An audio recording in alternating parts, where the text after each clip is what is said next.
It's because I just woke up. I literally rocked up out of bed and said, today's the day I'm going to record a video. I'm only going to wait 20 minutes. And it really show. I've watched a lot of videos lately where people go through like their childhood movies and like judge them. And I've seen some of Bratz movies, I've seen them with Barbie movies, and I was thinking back to movies that stuck in my head as like, that was a weird movie, right? And so I got to Care Bear's Journey to Joe Club. Kind of remember the plot off the top of my head, but I thought, you know what, I'm gonna sit and watch it and then we can go through it together. So the movie starts with this cute little musical number that I fear will be copyrighted. Like, everyone's got their own like little mode of transport and we show them all getting ready in the morning. And Cher Bears is one of my favourites because she has like a balloon in her bag that just pops out and takes her like flying.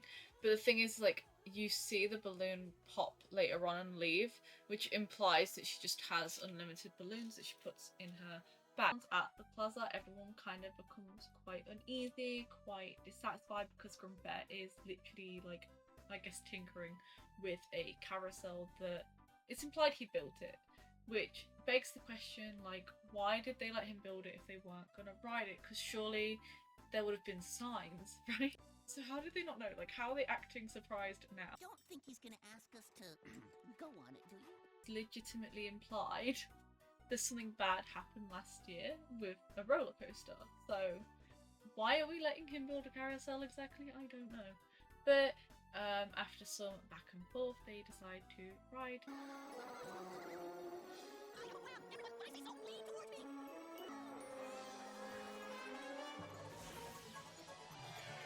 Like, the underlying story of the movie starts to kind of take shape because Funshine Bear, who is known for constantly telling jokes and making everyone laugh, is laughing at what Grumpy Bear deems a serious and upsetting situation, which obviously like makes Grumpy Bear grumpy. Like, it's funny, right? 'Cause in this scene, it's implied that Funshine Bear, who always jokes a lot, is in the wrong, but Grumpy Bear is grumpy, like, no matter what, and he's allowed to be grumpy all the time, but Funshine Bear can't be happy all the time. But like, I get it because, you know, Grumpy Bear's upset and Funshine Bear is trying to make a joke out of a serious situation, which you'll see kind of happens a lot throughout the movie. And this leads to Grumpy Bear basically telling Funshine Bear to leave Carol. He's trying to cheer you up. Good to laugh and have fun, but it's just as important to care. You don't know that. Maybe you don't belong in Caroline. I did personally find quite weird that he said that, and no one else said anything. Like, no one said, like, Grumpy Bear, that was a bit mean, that was a bit harsh. Everyone just kind of like watched this happen. So Funshine Bear runs away, and his friends obviously go on like a little quest to find him. A random side note, but did anyone else think that to run away you needed this stick with a little sack on it? I wonder. Funshine Bear sings this song. All I want to do is make him laugh. So obviously at this stage in the movie, Funshine Bear doesn't really understand why he was told to leave. He feels he was kicked out of Carol for telling jokes, which is his whole personality. And at this stage, he doesn't really understand what he did. In the morning, when he wakes up, he can hear circus music. So he obviously like wanders along and discovers where the music's coming from, and it's this weird little clown car roller coaster thing. He, with no hesitation, gets inside the car and just finds it highly hilarious. And he is transported to Joke-A-Lot. This scene lasts ages. Like, as a kid, I didn't realize how long this scene was. Also, I love the fact that you can see a part of the scene where he goes past and he screams and the other Care Bears just ignore it and shrug. Like, surely you knew that was Funshine Bear's scream. Surely you knew who that was. So after this crazy, like, several minute long clip of him on the roller coaster, Funshine Bear lands in Joke-A-Lot, literally the land of jokes. and he is declared king because he has a smiley face on his stomach. He's got the royal birthmark. So side note, but is that not the most villainous villain you have ever seen? Villain! He is a big rat with a twirling moustache and a big hat. He is literally a dictator rat living in Jokerlot, and he wants Funshine Bear, but we don't know why yet. Everyone celebrates the king coming to town, and it's a whole little moment where everyone's just running around and celebrating, and we see Ratman scheming, because again, of course he's scheming. One of the weirdest parts for me, or maybe like one of the biggest inconsistencies, is we saw how far away this roller coaster took Funshine Bear, and they set off fireworks to celebrate the king coming, and the fireworks for some reason are seen by the other Care Bears who are in the woods, which implies that they are still in the same world, or at least looking at the same sky. But when you're that far away and you went that far underground to get to where you are, surely you wouldn't be looking at the same sky, or at least not at the same level, and therefore wouldn't see the fireworks. But you know, it's a kids' movie. Let me move back on to Jokerlot. He tries to tell the residents of Jokerlot that they're making a mistake, and everyone thinks he's highly hilarious. Then he... Mommy, he said the S word. For some reason, it's illegal to say serious in Jokerlot. Kind of glad he did, because we get this absolute diva singing the national anthem of Jokerlot. The land of Jokerlot, everyone laughs a lot. The movie has whole 3 songs that are just full length. The song kind of explains that in Jokerlot there is no seriousness, there is no working, there's no learning, it's simply just laughs and jokes. It's after this song that Funshine Bear kind of accepts his role of king, at least for now. I'm a king! So obviously they declare that he's going to be coronated soon, and they also declare there's going to be a Laughfest, which is like a big celebration to celebrate the king coming home. And Sir Funnybone, who I did forget to introduce him, he is the weird rat man. Sir Funnybone shows Funshine Bear around Jokerlot. Again, I just can't fault the music in this movie at all, because this sort of music that plays whilst they're visiting Jokerlot just sets the vibe for the whole town perfectly. I don't understand, why is the bath and the bed this big? In this movie, I mean, it's kind of been implied before, but the star that is with Wish Bear is kind of like a dog, and it gets Funshine Bear's scent and goes chasing after it. But again, little do they know, their friend is literally now a king, and he's learning the history of all the kings that came before him. Also, at this point, we find that the previous king disappeared during the Great Whoopee Cushion shortage. Yeah, a bit strange, but okay. He just never came back. But basically, Jokerlot has been without a king ever since this king went to find new whoopee cushions and just never, ever came back. Like, did he not have... Like, they say he didn't have an heir because no one had the royal birthmark, and that's why Funshine Bear's belly symbol is being treated like the royal birthmark. Sir Funnybone takes Funshine Bear to go see the royal treasure, the royal jewels. He gets a little too excited when telling Funshine Bear about the jewels.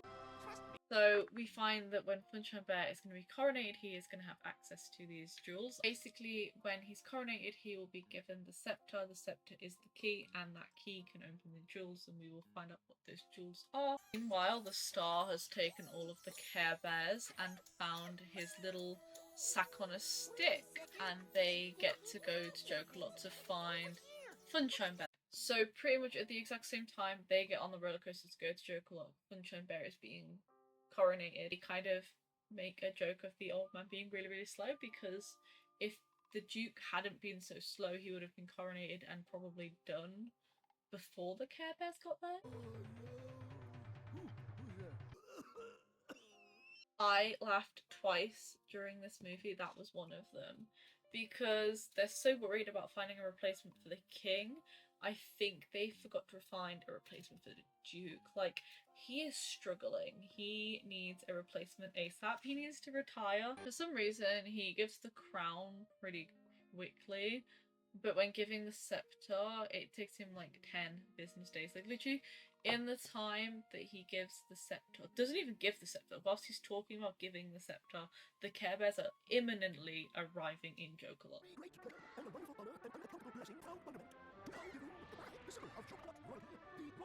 Before he can finally hand the scepter to Funshine Bear, his friends crash land in during the coronation, which is so funny because he literally asks, "Are you here for the coronation?" as if they knew that this was all happening when none of them knew that Jokerlot even existed when they woke up this morning, including himself.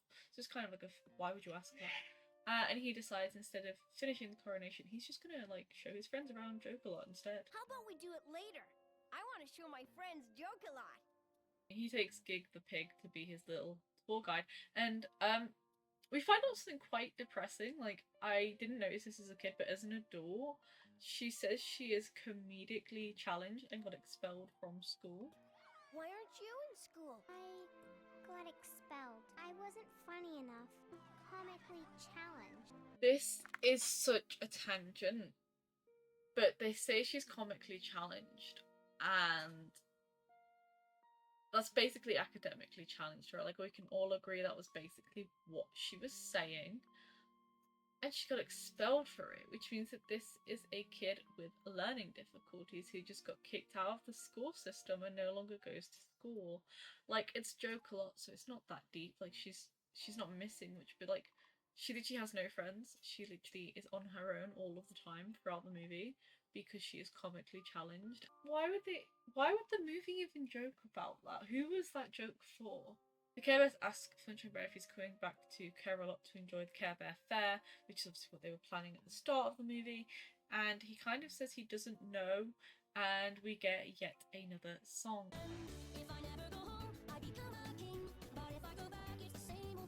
The whole point of this song is to kind of just move the plot along, to show that Funshine Bear is struggling between Jokerlot and Camelot because he feels genuinely accepted here in Jokerlot, whereas he had, I don't know, like one disagreement with one bear and Carola and decided to leave. Like, oh my god, he's so dramatic. Immediately after the song is over, he falls into a massive pit and everyone's laughing and he asks for help and they keep laughing.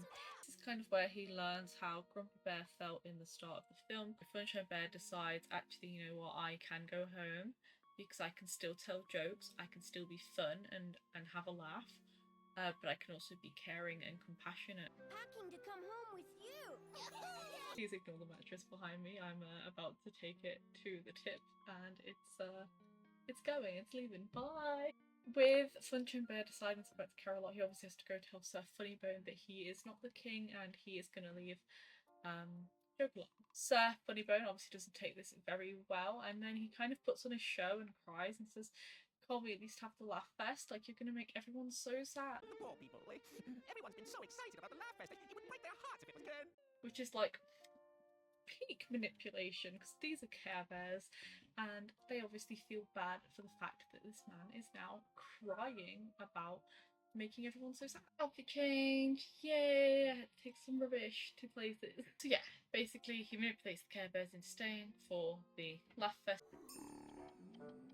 Here, just take it. Hooray, he's officially king. You can literally see Sir Funnybone's sneaky little face, like eyeing the scepter up. But Sir Funnybone wastes no time. He goes to get the royal jewels from the jewel room. He sends the guards up onto the street to enjoy the festivities. And he manages to get the jewels and escape with the jewels. But Gig the pig overhears the Care Bears speaking about Funshine Bear leaving, and she leaves crying. And for some reason, when she leaves crying, she goes past the jewel room, which is bizarre because, at least from what we've seen, you can't just be in that area of the castle. So I don't know, like, where was she going? But anyway, she notices that Sir Funnybone is leaving with the jewels and therefore tries to warn everyone and get them to stop the plan.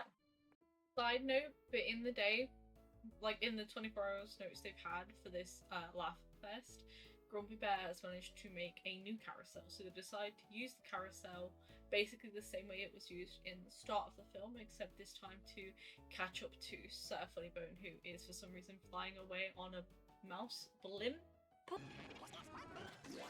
It's at this point that we learn his backstory, which is basically he's from a land called No Fun at All, where everyone is so serious and miserable and stressed. Where everyone is serious all the time. So he wanted to steal the jewels so that he could use the magic of the jewels to cheer everyone I know Funnybone up. Which is kind of funny because like surely that would just be like, I don't know, treason? Like would you not just get arrested for trying to cheer everyone up? If serious is illegal here, then surely fun is illegal there. Like I'm just saying. Also, his real name is Basil Ratbone. I just felt like you needed to know that information. So this is also where he obviously tells Funshine Bear that he knows Funshine Bear isn't the king. That's why I made up the story that Funshine's tummy symbol was the royal birthmark. I'm just me! They actually find out that Gig the pig has the royal birthmark. She's had it this whole time. The comically challenged girlie has the royal birthmark. She's a princess. How did no one know? Like, how did her mother not know? Also, this makes sense because the statue of the king we saw earlier was actually also an elephant. Therefore, that is the king's daughter that we did not know about. Why was she not treated like a royal baby? Like, what is going on in this world? She makes Basil Ratbone promise he'll never ever steal again, and he just says, yeah, okay. They also open the treasure to see what it is, and it's a bunch of gags. Yeah, that's it. And the Care Bears offer to go to the land of no fun and teach people about caring and fun. They all decide to get on the carousel to leave to no fun at all. And that's when they're like, oh, do we have to spin all the way there? So the little star turns the ponies into real ponies and they fly away. I also don't really know where they got them from, but they're all wearing sunglasses in this scene and they're all just, yeah, going away on their little horses. This is the end of the film. This is the end of the plot. She's a princess. They're going back to the no fun at all. Now, is it a terrible film? No, it absolutely isn't. But is it weird? Absolutely yes, because it just the whole thing, I don't know if it's because of how old the animation is now, but that 3D look I just feel like didn't carry over well into Care Bears. I just feel there was some jankier parts, like some of the movements. Like I don't like Funnybone. I don't even like Gig. I think Gig is a very ugly character design. And also for some reason at any given point one of the Care Bears is breathing and their stomachs are moving, and it makes me uneasy because no one else is doing that. Like, look at Funshine's stomach here. It's like extending in and out.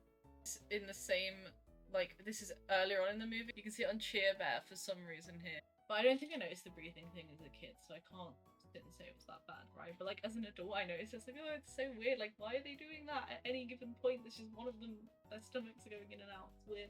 Yeah, it's not a bad movie. It's a weird movie though. The whole world is weird. The world building is weird. It's very zany, very kid friendly, very bright. That's all. That's it. That's all that I'm saying. It's a fever dream. It's a weird one as an adult to rewatch. Yeah. Bye.